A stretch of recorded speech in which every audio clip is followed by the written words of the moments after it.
Le football, ce n'est pas que du beau jeu, ce n'est pas que de la magie, ce n'est pas que du talent, ce n'est pas que des Ronaldinho.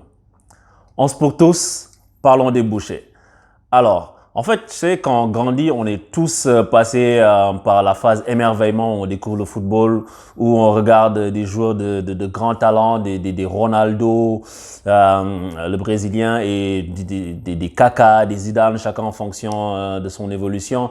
Et on a tous eu l'habitude d'être waouh devant des gestes techniques. Et les championnats reprennent bientôt leurs droits et on va y avoir droit.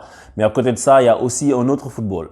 Il n'y a pas qu'une seule façon de jouer au football. Il y a des gens qui ont caressé le cuir et qui étaient vraiment ce que j'appelle de vrais bouchers. Donc aujourd'hui, je vous propose mon équipe type des 11 bouchers avec un bonus que je vous mettrai à la fin de la vidéo. Alors sans plus tarder, on commence tout de suite. Dans les buts, je vais mettre Oliver Kahn.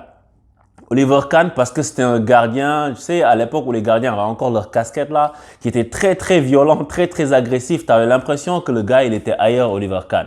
Et je me souviens, il y a une action où je pense c'est Klose qui s'approche de lui, il fait un tacle, il sort de la surface et il touche pas le joueur, mais il était vraiment prêt à dégoupiller pour tout et n'importe qui, pour n'importe quoi, Oliver Kahn. Et tu sais, il y a une anecdote drôle sur lui, c'est que il y a des enfants, on a organisé un match de charité avec des enfants de 9 ans. Et en fait, le but, c'était de faire des séances de tir au but avec Oliver Kahn. Et à chaque fois qu'un enfant marquait un but, l'association donnait de l'argent. Oliver Kahn a arrêté tous les pénaltys. Oliver Kahn, mesdames et messieurs. Alors, dans l'axe, je vais mettre Pépé. Pépé, l'ancien joueur du Real, parce que c'est un vrai boucher. Pépé, il est vraiment méchant. Témoin son action contre le joueur de Getafe, si ma mémoire est bonne, où le gars est par terre, il lui frappe dans le dos à grands coups de pied, à grands coups de crampon. Et on ne sait pas pourquoi il fait ça, quoi. Il a pété les plombs, Pépé. Et après ça, il avait dit oui, je vais arrêter le football, tout ça, mais... Tu sais, c'est le gars, tu regardais, tu te dis, mais va te bagarrer dans une favela, mon gars, parce que t'as rien à faire sur un terrain de football. Donc, il était un peu deux boulons qui avaient sauté, on a l'impression. Donc, à côté de lui, dans l'axe, je vais mettre Goycochea. Goycochea, le boucher de Bilbao. Le gars qui était chargé de marquer Diego Maradona, notamment sur un match en Espagne en 82. Et il l'avait vraiment démonté et c'est lui qui l'a blessé à la cheville quand Maradona est sorti sur civière, cette image très triste où après il se retrouve dans le tunnel tout seul, dans l'obscurité, il quitte la lumière du stade et il va dans l'obscurité du tunnel de la blessure, quoi. Donc Goycochea, tacle par derrière, tacle hauteur-genou, spécialiste de ça, joueur très méchant. À droite, je vais mettre Moreno Torricelli. Moreno Torricelli, pour ceux qui connaissent, c'est un ancien joueur de la Juve. C'est un gars, il était pas super technique, mais il mettait beaucoup de rigueur, de hargne, d'ardeur dans ce qu'il faisait. Et tu sais, moi j'ai une image de lui, tu sais, quand j'étais plus jeune, j'avais peur de ce gars-là. Tu sais, il avait beaucoup de cheveux, il avait un regard comme ça vitreux. J'avais l'impression que le mec, il était là pour manger de l'attaquant. Donc, il m'a marqué par rapport à ça. Moreno Torricelli à droite. À gauche, le plus grand boucher de l'histoire du football moderne sur le côté gauche. Eric Dimeco. Oui, monsieur, Eric Dimeco. Et aujourd'hui, tu sais, Eric Dimeco, tu l'entends parler à la radio sur RMC. Quand il y a un défenseur qui fait un tacle un peu appuyé et puis que l'arbitre met un carton, il dit « Oui, mais on peut plus tacler, là, on peut plus tacler. » Tu sais, tu m'étonnes qu'on peut plus tacler. Lui, attends, le gars, lui, ça lui manque l'époque où tu peux monter à la carotide des adversaires et tout. Tu sais, c'est le gars, il a taclé Ginola, il a fait des tacles dans sa vie, Eric Dimeco. C'était... un monsieur très violent. Aujourd'hui, il est là, ni vu ni connu à la radio. Ah, j'étais pas un boucher, moi. Et ça lui fait mal quand tu dis que c'était un boucher. Tu sais, parce qu'il dit, ouais, j'étais aussi un joueur de football. Oui, mon gars, mais tu étais aussi un boucher. Donc, Eric Dimeco à gauche. En défense, milieu défensif, plutôt, je vais mettre Nigel de Jong.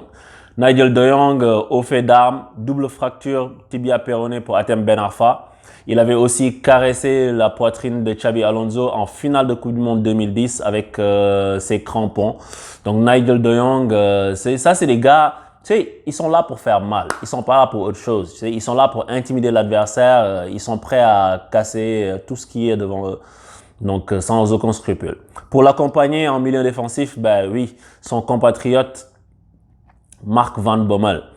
Et Mark Van Bommel, en fait, c'est un boucher, mais c'est un esthète. Moi, je le mettrais, c'est un boucher artiste. Il a amené la boucherie à un niveau pas d'élégance, mais de raffinement, c'est inégalé. Mark Van Bommel, c'est le spécialiste du tacle à retardement, du petit tacle qui fait mal, du gros coup de garce, si je peux me permettre. C'est le gars, il te met des petits coups. Si c'est que tu es blessé à un endroit, il va aller appuyer là-bas. Le gars, il a aucun scrupule. Et d'ailleurs, c'est chose drôle, pour terminer sa carrière, son dernier match de sa carrière, il a fini sur un carton rouge, le gars. À 10 minutes de la fin, il t'a fait un bon vieux croc en jambe des familles dont il a le secret. Tu sais, sa spéciale là où il met un croc en jambe à l'adversaire, ni vu ni connu. Et le gars prenait jamais de carton jaune. Hein. Je sais pas comment il a fait ça. Donc Mark Van Bommel, milieu défensif. Devant eux. Et en fait, lui, pour moi, c'est le joueur le plus violent de l'histoire du football. Period. Vinnie Jones. Vinnie Jones, capitaine de cette équipe de barbares.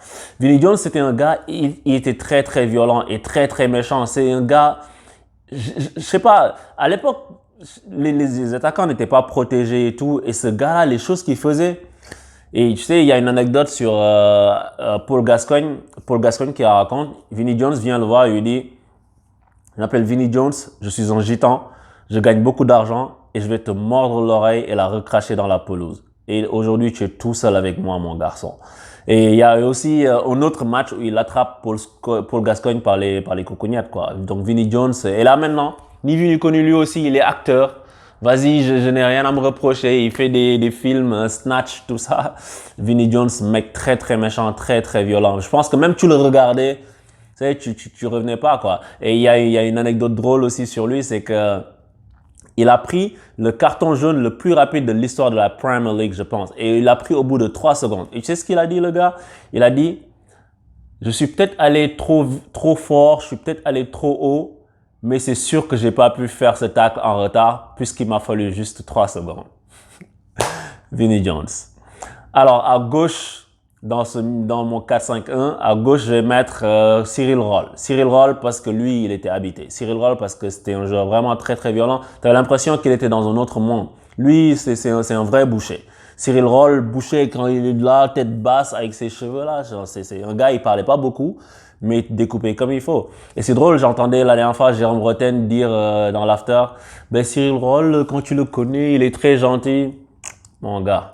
Nous, on a vu Cyril Roll sur le terrain. J'ai pas envie de savoir ce qu'il fait en dehors, mais sur le terrain, Cyril Roll tueur. Et tu sais, le gars, il a obtenu 27 cartons rouges dans sa carrière.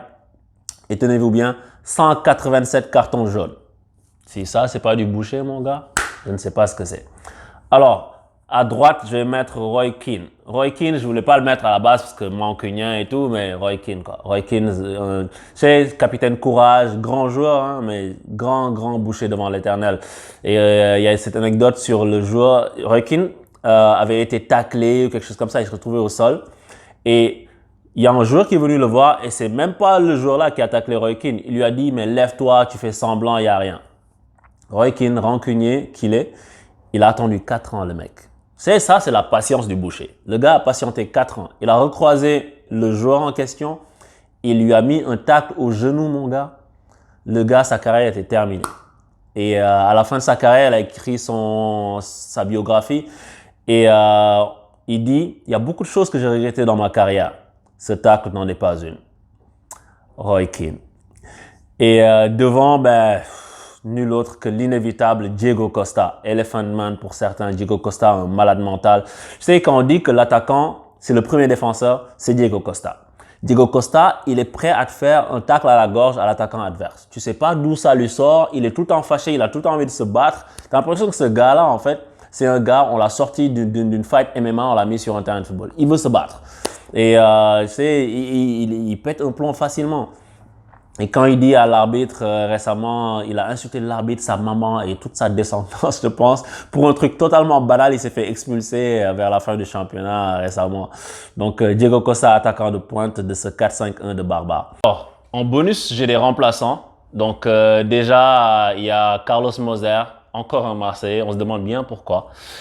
Vrai boucher. C'est des gars, en fait, je pense que ces gens-là faisaient peur aux attaquants parce qu'ils étaient un peu chouchou. Accompagné de Materazzi, un autre boucher, très méchant Materazzi. Il y a un match où j'avais l'impression qu'il voulait juste démonter Inzaghi. C'était Inter contre le Milan, une demi-finale de quelque chose. Je pense que c'était peut-être Champions League, je sais plus. Mais en tout cas, c'est vraiment méchant. Il tacle au genou sans scrupule Materazzi.